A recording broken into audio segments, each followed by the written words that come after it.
ಮಂಡ್ಯದಲ್ಲಿ ಮೈತ್ರಿಗೆ double shock ಎದುರಾಗ್ತಾ ಇದೆ. ಕಠಿಣ ಎಚ್ಚರಿಕೆ ಕೊಟ್ಟರೂ ಕೂಡ ಡೋಂಟ್ ಕೇರ್ ಅಂತ ಇದ್ದಾರೆ ಕಾರ್ಯಕರ್ತರು. ಶಿಸ್ತು ಕ್ರಮಕ್ಕೂ ತಲೆ ಕೆಡಿಸಿಕೊಳ್ತಾ ಇಲ್ಲ ಕೈನ ನಾಯಕರು. ಇಲ್ಲಿ ಮಂಡ್ಯದಲ್ಲಿ ಮೈತ್ರಿಗೆ ಡಬಲ್ ಶಾಕ್ ಎದುರಾಗ್ತಾ ಇರುವಂತದ್ದು. ಇಲ್ಲಿ ಪ್ರಮುಖವಾಗಿ ಕಠಿಣ ಎಚ್ಚರಿಕೆ ಕೊಟ್ಟರೂ ಕೂಡ ಡೋಂಟ್ ಕೇರ್ ಅಂತ ಹೇಳ್ತಾ ಇದ್ದಾರೆ ಕಾರ್ಯಕರ್ತರು. ಶಿಸ್ತು ಕ್ರಮಕ್ಕೂ ಕೂಡ ತಲೆ ಕೆಡಿಸಿಕೊಳ್ತಾ ಇಲ್ಲ ಕಾಂಗ್ರೆಸ್ನ ನಾಯಕರು. ಇಲ್ಲಿ ಕಾಂಗ್ರೆಸ್ನ ನಾಯಕರು ಜೆಡಿಎಸ್ನ ಅಭ್ಯರ್ಥಿಗೆ ಬೆಂಬಲವನ್ನ ಕೊಡಿ ಅಂತ ಹೇಳಿದ್ರು ಕೂಡ ಡೋಂಟ್ ಕೇರ್ ಅಂತ ಇದ್ದಾರೆ.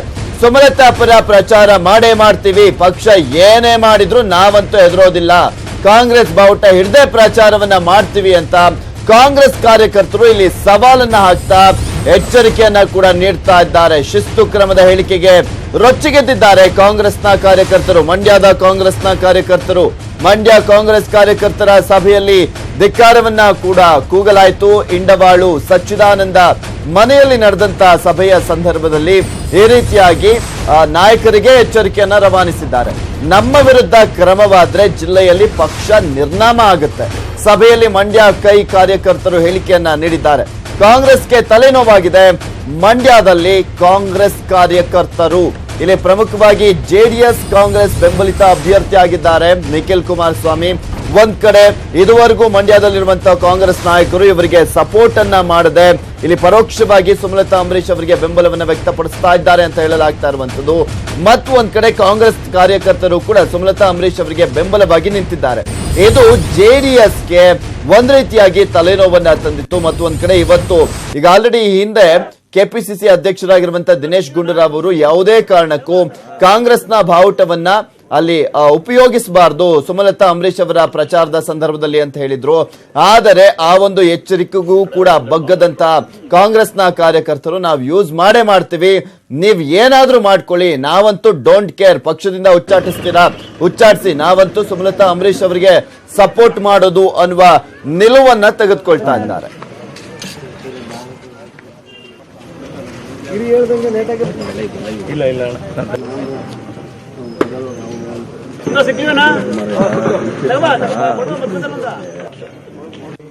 ನಮ್ಮ ಕಾಂಗ್ರೆಸ್ ಕಾರ್ಯಕರ್ತರು, ಅದರಲ್ಲೂ ನಮ್ಮ ಮಂಡ್ಯ ಜಿಲ್ಲೆಯಲ್ಲಿ ಸೈನಿಕರಿದ್ದಂಗೆ ನಮ್ಮನ್ನ ಈ ತುಳಿತಕ್ಕೆ ಶೋಷಣೆಗೆ ಒಳಪಡ್ತಕ್ಕಂಥ ನಾಯಕರುಗಳನ್ನ ಮಾತು ಕೇಳಿದ್ರೆ ನಮ್ಮ ಕಾಂಗ್ರೆಸ್ ಕಾರ್ಯಕರ್ತರ ಮನೆಯನ್ನ ನಾವೇ ಸಂಪೂರ್ಣವಾಗಿ ನಾಶ ಮಾಡ್ಕೋಬೇಕಾಗ್ತದೆ. ಅದರಿಂದ ನಾವು ಈ ದಿವಸ ವಿಧಿ ಇಲ್ಲದೆ ಬೇರೆ ಯಾವುದೇ ಅನ್ಯ ಮಾರ್ಗನೂ ಕೂಡ ನಾವು ಅನುಸರಿಸದೆ ಈ ದಿವಸ ನಮ್ಮ ಮಂಡ್ಯ ಲೋಕಸಭಾ ಕ್ಷೇತ್ರದ ಪಕ್ಷೇತರ ಅಭ್ಯರ್ಥಿಯಾಗಿ ನಿಂತಿರ್ತಕ್ಕಂಥ ಶ್ರೀಮತಿ ಸುಮಲತಾ ಅಂಬರೀಶ್ ಅಣ್ಣನವರಿಗೆ ಅವರ ಮೇಲೆ ಅಪಾರವಾದ ಗೌರವ ಇರೋದ್ರಿಂದ ನಾವು ಯಾರು ಏನೇ ತೀರ್ಮಾನ ತಗೊಂಡ್ರು ಚಿಂತೆ ಇಲ್ಲ ಅಂತಕ್ಕಂಥ ಮಾತನ್ನ ಹೇಳ್ತಾ ಅವರಿಗೆ ಬೆಂಬಲ ಸೂಚನೆಗೆ ನಾವು ನಿಮ್ಮ ಬೆಳಗ್ಗೆ ಎಲ್ಲ ಕಾರ್ಯಕರ್ತರು ಈ ಸಂದರ್ಭದಲ್ಲಿ ನಾವು ಈ ತೀರ್ಮಾನ ತಗೊಂಡಿದ್ದೇವೆ. ಬೇರೆ ಒಂದು ಜಿಲ್ಲೆಯಿಂದ ಒಬ್ಬ ಪಡ್ಡೆ ಹುಡುಗ ಬಂದು ನಿಂತ್ಕೊಂಡು ನಮ್ಗೆ ನಾಯಕತ್ವ ವಹಿಸ್ಕೊಳ್ತೀನಿ ಅಂತ ಅಂದ್ರೆ ನಮ್ಮ ಸ್ವಾಭಿಮಾನವನ್ನ ಕೆಣಕ್ತಂಗಾಗಿದೆ. ಇದು ನಮ್ಮ ಸ್ವಾಭಿಮಾನಕ್ಕೋಸ್ಕರ, ಈ ಜಿಲ್ಲೆಯ ಸ್ವಾಭಿಮಾನಕ್ಕೋಸ್ಕರ ನಾವು ಈ ಬಾರಿ ಪಕ್ಷೇತರ ಅಭ್ಯರ್ಥಿ ಏನು ಸುಮಲತಾ ಅಂಬರೀಶ್ ಅವರು ಇದ್ದಾರೆ, ನಾವು ಅವರನ್ನ ಬೆಂಬಲಿಸ್ತಾ ಇದ್ದೀವಿ.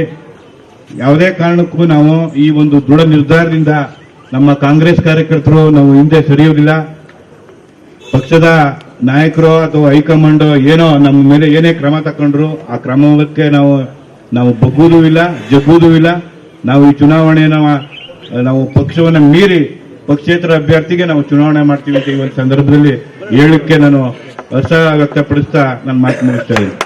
ಮೈತ್ರಿ ಧರ್ಮ ಪಾಲನೆ ಅಂತ ಹೇಳ್ಬಿಟ್ಟು ಇದೇ ಮಾನ್ಯ ಕುಮಾರಸ್ವಾಮಿ ಅವರು ನಮ್ಮ ಶಾಸಕರನ್ನ ಹಿಂದುಳಿಯಿಂದ ಬೆನ್ನು ಚೂರಿ ಹಾಕ್ತವ್ರ ಮನೆಗೆ ನಾವು ಹೋಗಲ್ಲ ಅಂತ ಹೇಳಿದರೆ, ಆದ್ರೆ ಹಿಂಬದಿಯಿಂದ ಅವ್ರನ್ನ ಕಟ್ಟಾಕುವಂತ ವ್ಯವಸ್ಥೆಯನ್ನ ಮಾಡ್ತಾ ಇದ್ದಾರೆ. ನಾವು ಇದಕ್ಕೆಲ್ಲ ದಕ್ಕುವುದಿಲ್ಲ. ನಮ್ದು ಒಂದೇ ಅಭಿಪ್ರಾಯ, ನಾವು ಈ ಸಾರಿ ಸುಮಲತಾ ಅಂಬರೀಶ್ ಅವರನ್ನ ಬೆಂಬಲಿಸ್ತೀವಿ ಅಂತ ಹೇಳಲಿಕ್ಕೆ ಇಚ್ಛೆಪಡ್ತೀನಿ. ಬೇರೆ ಒಂದು ಜಿಲ್ಲೆಯಿಂದ ಒಬ್ಬ ಸಚ್ಚಿದಾನಂದ ಮನೆಯಲ್ಲಿ ಮಂಡ್ಯ ಕಾಂಗ್ರೆಸ್ನ ಕಾರ್ಯಕರ್ತರ ಸಭೆ ನಡೆಯುತ್ತಿದ್ದು ಸುಮಲತಾಗೆ ಬೆಂಬಲ ಸೂಚಿಸಲು ನಿರ್ಧರಿಸಿದ್ದಾರೆ. ಸಭೆ ಕುರಿತು ನಮ್ಮ ಪ್ರತಿನಿಧಿ ರಾಘವೇಂದ್ರ ನೀಡಿರುವಂತಹ ವರದಿ ಇಲ್ಲಿದೆ ನೋಡಿ. ಏನು ಈ ಸುಮಲತಾ ಪಕ್ಷೇತರ ಅಭ್ಯರ್ಥಿಯಾಗಿ ಸ್ಪರ್ಧಿಸಿದ್ರೆ ಅವರನ್ನ ಬೆಂಬಲಿಸಲಿಕ್ಕೆ ಅಂತ ಹೇಳಿ ಶ್ರೀರಂಗಪಟ್ಟಣ ಹಾಗೂ ಮಂಡ್ಯದ ಕಾಂಗ್ರೆಸ್ ಕಾರ್ಯಕರ್ತರು ಇದೀಗ ಏನು ಕೈ ಪಕ್ಷದಿಂದ ಅಮಾನತುಗೊಂಡಿರುವಂತಹ ಸಚ್ಚಿದಾನಂದ ಮನೆ ಮುಂದೆ ಒಂದು ಸಭೆಯನ್ನು ನಡೆಸ್ತಾ ಇದ್ದಾರೆ. ಆ ಸಭೆಯಲ್ಲಿ ಒಂದು ನಿರ್ಣಯವನ್ನು ಕೈಗೊಳ್ತಿದ್ದಾರೆ. ನಮ್ಮ ಕಷ್ಟ ಸುಖವನ್ನು ಯಾರೂ ಕಾಂಗ್ರೆಸ್ ನಾಯಕರು ಯಾರೂ ಕೂಡ ಆಲಿಸ್ತಾ ಇಲ್ಲ. ಆ ಕಾರಣಕ್ಕಾಗಿ ನಾವು ಈ ಬಾರಿ ಏನು ಪಕ್ಷೇತರ ಅಭ್ಯರ್ಥಿ ಸುಮಲತಾ ಇದ್ದಾರೆ ಅವರನ್ನ ಬೆಂಬಲಿಸ್ತೀವಿ ಅನ್ನೋ ಮೂಲಕ ಅವರ ಒಂದು ಬೆಂಬಲಕ್ಕೆ ಈಗ ನಿಂತಿರುವಂಥದ್ದು ನಾವೀಗ ದೃಶ್ಯದಲ್ಲಿ ನೋಡಬಹುದು. ಏನಿದೆ ದೃಶ್ಯದಲ್ಲಿದೆ, ಇವರೆಲ್ಲರೂ ಕೂಡ ಏನು ಶ್ರೀರಂಗಪಟ್ಟಣ ಹಾಗೂ ಮಂಡ್ಯ ಕ್ಷೇತ್ರದ ವಿವಿಧ ಸ್ಥಳೀಯ ಜನಪ್ರತಿನಿಧಿಗಳು ಹಾಗೂ ಮಾಜಿ ಅಥವಾ ಹಾಲಿ ಜನಪ್ರತಿನಿಧಿಗಳಾಗಿರುವಂಥದ್ದು, ಜೊತೆಗೆ ಕೈ ಕಾರ್ಯಕರ್ತರೆಲ್ಲರೂ ಕೂಡ ಇವತ್ತು ಏನು ಈ ಭಾಗದಲ್ಲಿರುವಂಥವರೆಲ್ಲರೂ ಕೂಡ ಇವತ್ತು ಸಚ್ಚಿದಾನಂದ ಮನೆಯ ಮುಂದೆ ಒಂದು ಸಭೆಯನ್ನ ಮಾಡ್ತಿದ್ದಾರೆ. ಇವರೆಲ್ಲರೂ ಕೂಡ ಕಾಂಗ್ರೆಸ್ ಕಾರ್ಯಕರ್ತರಾಗಿದ್ದುಕೊಂಡು ಈ ಬಾರಿ ಏನು ಪಕ್ಷೇತರ ಅಭ್ಯರ್ಥಿಯಾಗಿರುವಂತಹ ಸುಮಲತಾ ಅವರನ್ನು ಬೆಂಬಲಿಸಿದ ಮಟ್ಟಿಗೆ ಈಗ ಒಂದು ತೀರ್ಮಾನ ಕೈಗೊಂಡಿದ್ದಾರೆ. ಯಾಕೆಂದ್ರೆ ಈ ಕಳೆದ ಒಂದು ಲೋಕಸಭಾ ಉಪಚುನಾವಣೆಯಲ್ಲಿ ಮೈತ್ರಿ ಧರ್ಮ ಪಾಲನೆಗಾಗಿ ಏನು ಲೋಕಸಭಾ ಅಭ್ಯರ್ಥಿಯಾಗಿದ್ದಂಥ ಶಿವರಾಮೇಗೌಡರನ್ನ ಬೆಂಬಲಿಸಿದ್ರು. ಆದ್ರೆ ಈ ಬಾರಿ ಏನು ಗೆದ್ದ ನಂತರವೂ ಕೂಡ ಶಿವರಾಮೇಗೌಡರು ಯಾವುದೇ ರೀತಿಯಾಗಿ ಮೈತ್ರಿ ಧರ್ಮದ ಅನುಗುಣವಾಗಿ ಯಾರೂ ಕೂಡ ಕಾಂಗ್ರೆಸ್ ಕಾರ್ಯಕರ್ತರ ನೋವನ್ನು ಕೇಳ್ತಿಲ್ಲ. ಹಾಗಾಗಿನೇ ಕೂಡ ನಾವು ಈ ಬಾರಿ ಸ್ಥಳೀಯವಾಗಿ ಏನು ಪಕ್ಷೇತರ ಅಭ್ಯರ್ಥಿಯಾಗಿದ್ದಾರೆ ಸುಮಲತಾ ಅಂಬರೀಶ್ರು ಅವರನ್ನ ಬೆಂಬಲಿಸಲಿಕ್ಕೆ ತೀರ್ಮಾನ ಮಾಡ್ಕೊಂಡಿದ್ದೀವಿ ಅನ್ನೋ ಮೂಲಕ ಈಗ ಏನು ಈ ಕಾಂಗ್ರೆಸ್ ಸಭೆಯಲ್ಲೂ ಕೂಡ ಏನು ಬಾವುಟನ ಆರಿಸುವ ಮೂಲಕ ಏನು ಸುಮಲತಾ ಅವರ ಕಹಳೆ ಚಿಹ್ನೆಯನ್ನು ಕೂಡ ಪ್ರದರ್ಶನ ಮಾಡ್ತಾ ಅವರಿಗೆ ಒಂದು ಬೆಂಬಲವನ್ನು ವ್ಯಕ್ತಪಡಿಸಲಿಕ್ಕೆ ಸಭೆಯಲ್ಲಿ ಒಂದು ನಿರ್ಣಯವನ್ನು ಕೈಗೊಂಡಿದ್ದಾರೆ. ಇವರೆಲ್ಲರೂ ಕೂಡ ಈ ಬಾರಿ ಇರುವುದೇನು ಕೈ ಕಾರ್ಯಕರ್ತರ ಮೇಲೆ ಜೆಡಿಎಸ್ನವರು ದಬ್ಬಾಳಿಕೆ ಮಾಡ್ತಿದ್ದಾರೆ. ಹಾಗಾಗಿ ನಾವು ಈ ಬಾರಿ ಒಂದು ಸುಮಲತಾ ಅವರನ್ನು ಬೆಂಬಲಿಸಲಿಕ್ಕೆ ಅಂತ ತೀರ್ಮಾನ ಮಾಡ್ಕೊಂಡಿದ್ದೀವಿ ಅಂತ ಹೇಳ್ತಾರೆ. ಕಾಂಗ್ರೆಸ್ ಕಾರ್ಯಕರ್ತರು ಸ್ಥಳೀಯವಾಗಿರುವಂತವರು ಎಲ್ಲರೂ ಕೂಡ ಒಕ್ಕರ್ಲ ಮನವಿ ಏನು ಕಾಂಗ್ರೆಸ್ನವರಿಗೆ ಯಾವುದೇ ರೀತಿಯಾಗಿ ಜೆಡಿಎಸ್ನ ಭದ್ರಕೋಟೆಯಲ್ಲಿ ಬೆಂಬಲ ಸಿಗ್ತಾ ಇಲ್ಲ. ಹಾಗಾಗಿನೇ ನಾವು ಒಂದು ಈ ಬಾರಿ ಏನು ಸುಮಲತಾವನ್ನ ಬೆಂಬಲಿಸುವ ನಿರ್ಣಯಕ್ಕೆ ಬಂದಿದ್ದೀವಿ. ಕಾಂಗ್ರೆಸ್ ಪಕ್ಷ ಅದೇನೇ ತೀರ್ಮಾನ ತಗೊಂಡ್ರು ಕೂಡ ನಾವು ಜಿಲ್ಲೆಯಲ್ಲಿ ಸ್ವತಂತ್ರ ಅಭ್ಯರ್ಥಿಯನ್ನು ಬೆಂಬಲಿಸಿ ಒಂದು ಸ್ವಾಭಿಮಾನಿಯ ಸಂಘವಾಗಿ ನಾವು ಇರ್ತೀವಿ ಅನ್ನೋ ಮೂಲಕ ಕಾಂಗ್ರೆಸ್ ಕಾರ್ಯ ಏನು ಮಂಡ್ಯದಲ್ಲಿದೆ ಅದು ಅಸ್ತಿತ್ವನೇ ಕಳೆದುಕೊಳ್ಳುವ ಒಂದು ಎಚ್ಚರಿಕೆಯನ್ನು ನೀಡುತ್ತಿರುವಂತದ್ದು.